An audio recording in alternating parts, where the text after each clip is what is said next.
Guys ये कहानी है असल लगभग 14-15 साल पुराने एक छोटे से हिल स्टेशन टाउन की, जिसका नाम प्रवधि था, जो उत्तराखंड और हिमाचल के बॉर्डर के पास है। चंदगिरी सड़क से थोड़ा सा आगे था।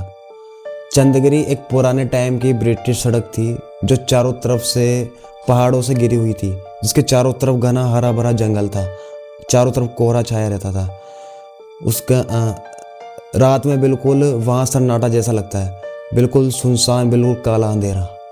हाँ, प्रवती जाने का रास्ता उसी टाउन से स्टार्ट होता है। हाँ, कुछ साल पहले वहाँ पर एक दर्दनाक घटना भी हुई थी। पास ही एक बोर्डिंग स्कूल में अचानक आग लगने के कारण 11 बच्चों की जान चली गई थी। 11 बच्चे जलकर राख हो गए थे। प्रवती जाने का रास्ता उसी सड़क से स्टार्ट होता था। कुछ लोग कहते हैं कि वहाँ लोग अजीब सी हरकतें करते हैं, जैसे वो अपनी परछाई से बात करते हुए दिखाई देते हैं।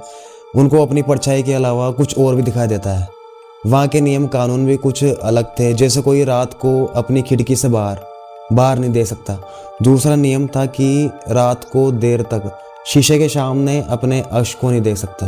वहाँ के कुछ ये वाले नियम थे। गाइस ये कहानी थोड़ी लंबी तो हो सकती है। अगर आपने इसे ध्यान से सुना तो आप इसको एंड तक देखे बिना नहीं रह पाओगे। गाइस ऐसी हॉन्टेड मिस्ट्रीज वीडियो देखने के लिए डार्कोमिस्ट रूट को सब्सक्राइब करें।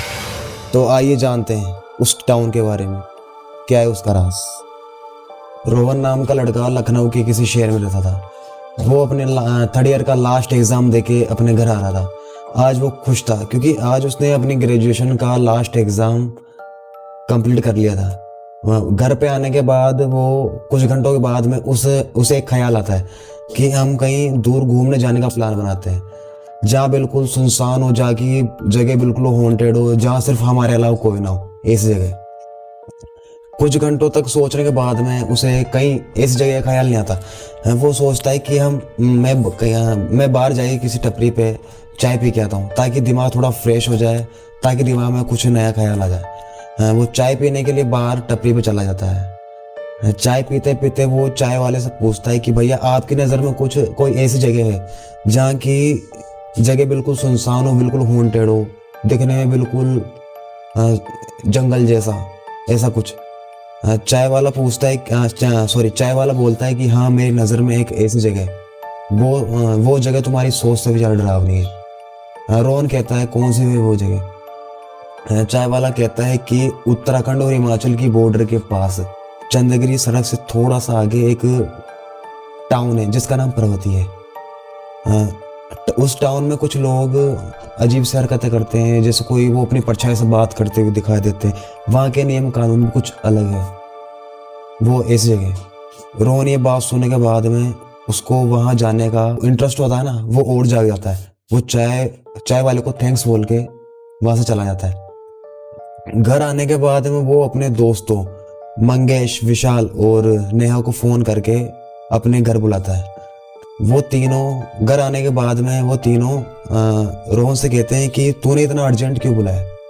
रोहन उन तीनों से कहता है जैसा कि तुम सबको पता है हमारी ग्रेजुएशन कंप्लीट हो चुकी है, तो मैंने सोचा कि हम कहीं ऐसी जगह घूमने चलते हैं जहाँ की जगह बिल्कुल डरावनी हो, दिखने में बिल्कुल हॉन्टेड हो, वहाँ हमारे अलावा कोई ना हो। मंगेश कहता है कि तुझे घूमने के लिए कोई दूसरी जगह नहीं मिली क्या? मैं ऐसी जगह नहीं जाने वाला तुम्हारे साथ में, वैसे भी मुझे ऐसी जगहों पर जाने से डर लगता है। नेहा कहती है भाई मंगेश तू कैसे बातें कर रहा है, कोई तू अकेला थोड़ी ना जा रहा है, तुझे डर लग रहा है, हम सब तेरे साथ जा रहे हैं। और वैसे भी ये सब हॉन्टेड जगह सिर्फ दिखने में हॉन्टेड होती है, रियलिटी में सब कुछ नहीं होता, ये सब अंधविश्वास है। मैं विश्वास नहीं करती हूँ। वो तीनों जैसे तैसे करते हैं मंगेश को मना लेते हैं। वो चारों जाने के लिए तैयार हो जाते हैं। अगली सुबह 4 बजे वो लखनऊ के रेलवे स्टेशन पहुंच जाते हैं, जिसका नाम झुलाना रेलवे स्टेशन था। वहां से वो चारों अपनी यूमा हिमाचल की टिकट कटा लेते हैं। उनका सफ़र काफ़ी लंबा होने वाला था, लगभग 750 से 850 किलोमीटर, यानी 14-15 घंटे का रास्ता है उनका। वो चारों बढ़िया मस्ती से सफ़र का आनंद ले रहे थे, लेकिन मंगेश को कुछ ठीक नहीं लग रहा था। उसको बेचैनी सी हो रही थी, उसके पैर कांप रहे थे। वो मंगेश रोहन से कहता है कि रोहन मुझे कुछ ठीक नहीं लग रहा, मुझे ऐसा एहसास हो रहा है कि हम गलत जगह पे जा रहे हैं, हमारे साथ कुछ अनहोनी ना हो जाए, कुछ गलत ना हो जाए हमारे साथ। रोहन कहता है, यार मंगेश तू इतने अच्छे ट्रेन के सफ़र में ऐसी बातें कैसे कर सकता है? हमें यहाँ पर एंजॉय करने हैं, ना कि ऐसी फालतू बकवास बातें करने हैं। चल छोड़, अब एंजॉय कर। रोहन उसकी बातों को इग्नोर कर देता है, उसकी बातों पर विश्वास नहीं करता। कुछ घंटों के सफ़र के बाद वो यूमा हिमाचल स्टेशन पर पहुंच जाता है। स्टेशन पर पहुंचने के बाद में वहाँ से वो ऑटो पकड़कर चंदगिरी सड़क के पास चले जाते हैं। चंदगिरी सड़क का नज़ारा देखकर वो शॉक हो जाते हैं, वो आश्चर्यचकित हो जाते हैं, क्योंकि ऐसी चीज़ उन्होंने पहली बार देखी थी। चारों तरफ हरा भरा जंगल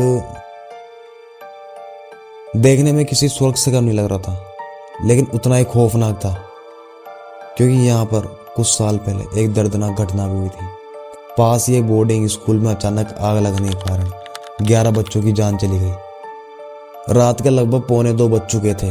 रात काफ़ी ज़्यादा गहरी और डरावनी हो चुकी थी। अचानक उनको एक बुढ़ा अंकल दिखाई दिया। वो बुढ़ा अंकल उन चारों के पास आके कहता है, तुम चारों इतनी रात को कहाँ जा रहे हो? रोहन उस बुढ़े अंकल को जवाब देता है, अंकल हम प्रवती टाउन जा रहे हैं। वो बुढ़ा अंकल कहता है, क्या इतनी रात को 1:45 बजे? नहीं तुम अभी मत जाओ, सुबह चल जाना। रोहन कहता है, अंकल अभी क्या दिक्कत है, अभी क्या प्रॉब्लम है जाने में?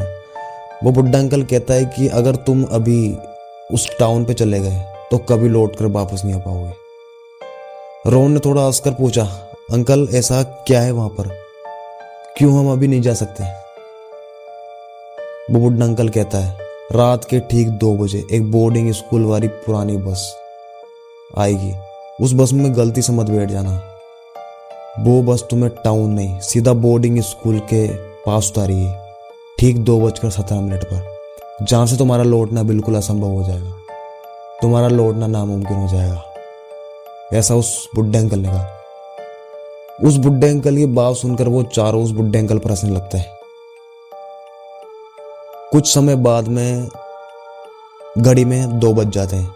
ठीक 2 बजे वो बोर्डिंग स्कूल वाली पुरानी बस वहां आ जाती है, जैसा उस बुढ़े अंकल ने कहा था। वो वहां आकर रुक जाती है। वो चारों उस बस में बैठ जाते हैं। बस में बैठने के बाद में वो जैसे ही पीछे मुड़कर देखते हैं, वो बुढ़ा अंकल वहां से गायब हो चुका था और बस वहां से रवाना हो चुकी थी। बस में चलते चलते रोहन ने ड्राइवर से पूछा, अंकल बस को थोड़ा टाउन से आगे उतारना।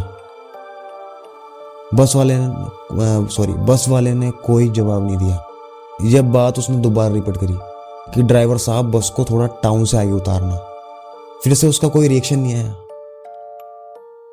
घड़ी में लगभग 2:17 हो चुकी थी। वो बस ठीक बोर्डिंग स्कूल के सामने वाली सड़क पर रुक गई, जैसा उस बुढ़े अंकल ने कहा था। यह सब देखकर वो चारों शॉक हो गए, वो आश्चर्यचकित हो गए। रोहन ने गुस्से से ड्राइवर से कहा, आपने बस यहाँ पर क्यों रुकी है? जवाब दो, बेर हो गई क्या? बस वाले ने कोई जवाब नहीं दिया। फिर रोहन ने बस की खिड़की के सामने देखा।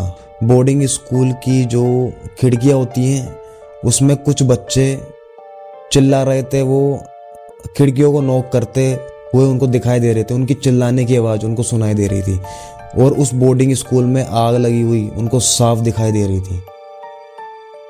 यह सब देखकर वो शॉक हो गए और जैसे ही उसने ड्राइवर को देखा, वो ड्राइवर वहां से गायब हो चुका था।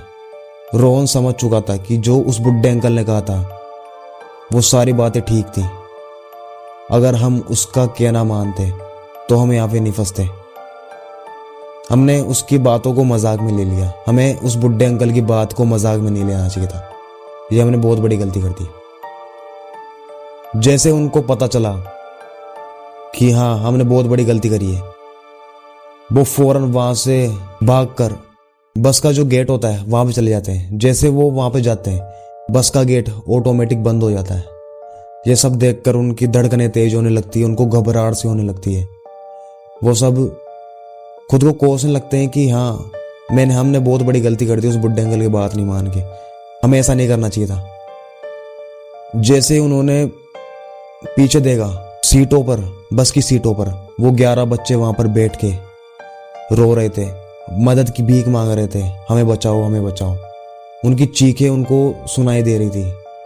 वो उनकी चीखें इतनी तेज थी कि उनको अपने कान बंद करने पड़े। धीरे धीरे रोहन को हवा में लटका देती है। लटकाने के बाद में उसका गला ऑटोमेटिक घुटने लगता है, जैसे कोई उसका गला घोट रहा हो। फिर उसको वो जोर से जमीन के बल नीचे गिरा देती है। गिराने के बाद में नेहा कहती है रोहन से कि रोहन, मैं ऐसा नहीं करना चाहती। ऐसा लग रहा है कि कोई ज़बरदस्ती मुझसे ऐसा करवा रहा है, कोई मुझे कंट्रोल कर रहा है। मेरा शरीर मेरे खुद के कंट्रोल में नहीं है। ऐसा लग रहा है कोई मेरा शरीर कोई और कंट्रोल कर रहा है, मुझे ऐसा लग रहा है।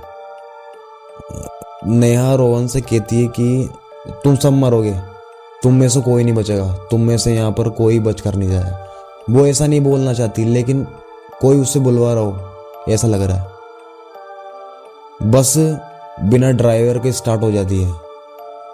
स्टार्ट होने के बाद वो ठीक बोर्डिंग स्कूल के सामने जाकर रुक जाती है। रुकने के बाद में जो गेट बस का बंद था वो ऑटोमेटिक खुल जाता है। वो मंगेश बेहोश था। वो मंगेश को पानी पटक कर उसको होश में लाते हैं। होश में लाने के बाद में वो चारों बस से बाहर निकल जाते हैं। निकलने के बाद में वो जैसे ही सड़क के पास जाते हैं, वो उनका शरीर ऑटोमेटिक रुक जाता है, जैसे उनका शरीर कोई और वश में कर रखा हो, किसी और ने कंट्रोल कर रखा हो।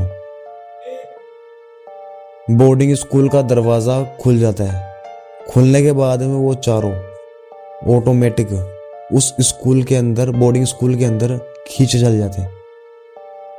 वो उनको खींच लेती है अपने अंदर। वो चारों बोर्डिंग स्कूल के अंदर चले जाते हैं और गेट ऑटोमेटिक बंद हो जाता है। अंदर जाने के बाद में वो देखते हैं कि चारों तरफ अंधेरा हो जाता है। वो चारों एक दूसरे को नहीं देख पा रहे थे, इतना काला अंधेरा था वहाँ पे। कुछ देर बाद में उस कमरे में हल्की सी रोशनी होती है। चारों तरफ खिड़कियां एक दूसरे से टकरा रही थी, हवाएं तेज चल रही थी और बारिश हो रही थी। वो चारों खिड़की के बाहर सामने सड़क पे देखते हैं। उनको एक बुढ़ा अंकल दिखता है। वो उस बुढ़े अंकल को देखकर आश्चर्यचकित हो जाते हैं, वो शॉक हो जाते हैं। वो वही बुढ़ा अंकल था जो उनको वहां पर चंदगी सड़क के पास में, उस टाउन के पास जाने के लिए मना कर रहा था इतनी रात को। फिर अचानक कमरे में 11 बच्चों की परछाई उनको नजर आती है। वो 11 बच्चे नहीं थे, वो उनकी परछाई थी जो उनके पास धीरे धीरे बढ़ रही थी। वो चिल्ला रही थी, मदद की भीख मांग रही थी। वो कह रही थी हमें बचाओ हमें बचाओ। वो धीरे धीरे उनके पास बढ़ रही थी। फिर अचानक चारों तरफ बोर्डिंग स्कूल में आग लग जाती है। आग धीरे धीरे इतनी बढ़ जाती है कि उनका शरीर तपन सहन नहीं कर पा रहा था। वो आग को सहन नहीं कर पा रहा था। कुछ घंटों तक आग लगने के कारण उनकी बॉडी जलकर राख हो गई। उनके चेहरे पहचान में नहीं आ रहे थे एक दूसरे को, मतलब कोई उनका चेहरा पहचान नहीं सकता। इतनी खतरनाक तरीके से उनका शरीर जल चुका था। एक्चुअल में गाइस, जिस बोर्डिंग स्कूल में आग लगने के कारण 11 बच्चों की जान चली गई, उनको कोई बचाने नहीं आया। वो तड़पते रहे, चिल्लाते रहे, मदद की भीख मांगते रहे, दरवाजे को नॉक करते रहे, लेकिन कोई उनको बचाने नहीं आया। क्या पता किसने बाहर से दरवाज़ा नॉक कर दिया, कोई दरवाज़ा बंद करके चला गया, जिससे वो वहीं तड़प कर मर गए आग लगने के कारण। जब स्कूल के प्रिंसिपल को ये बात पता चली तो उसने आत्महत्या कर ली, क्योंकि उन 11 बच्चों में उस प्रिंसिपल का लड़का भी था जो उन बच्चों को पढ़ाता था। प्रिंसिपल को ये बात बर्दाश्त नहीं हुई, जिसके कारण उसने आत्महत्या कर ली। तभी से उस टाउन में रात को लोग शीशे के सामने अपने अक्ष को नहीं देखते और खिड़की के बाहर अपने घरों से नहीं जागते। तभी से ये नियम वहां चालू हो गया। मोरल ऑफ द स्टोरी ये है गाइज कि हमें हर किसी की बातों को मजाक में नहीं लेना चाहिए। कुछ बातें सिचुएशन और जगह ऐसी होती है जहाँ हमें किसी की बात का भरोसा करना पड़ सकता है, खास करके ऐसी सुनसान भरी जगहों पर या इलाकों में। काश रोहन और उसके दोस्त उस बुड्ढे अंकल की बात मानते तो शायद उनकी जान बच जाती, पर उन्होंने उनकी बात को मजाक में ले लिया। उन्होंने उनकी बात नहीं मानी। वो बुड्ढा अंकल उस स्कूल का प्रिंसिपल था जो उन्हें आगाह करने आया था, सतर्क करने आया था, उन्हें बताने आया था कि तुम इससे आगे मत जाओ। तो गाइस, कैसी लगी आपको ये स्टोरी? मिलते हैं नेक्स्ट सस्पेंस भरी वीडियो के अंदर। देखते रहिए डार्क कॉमिक्स रूट की सस्पेंस भरी कहानियाँ। धन्यवाद।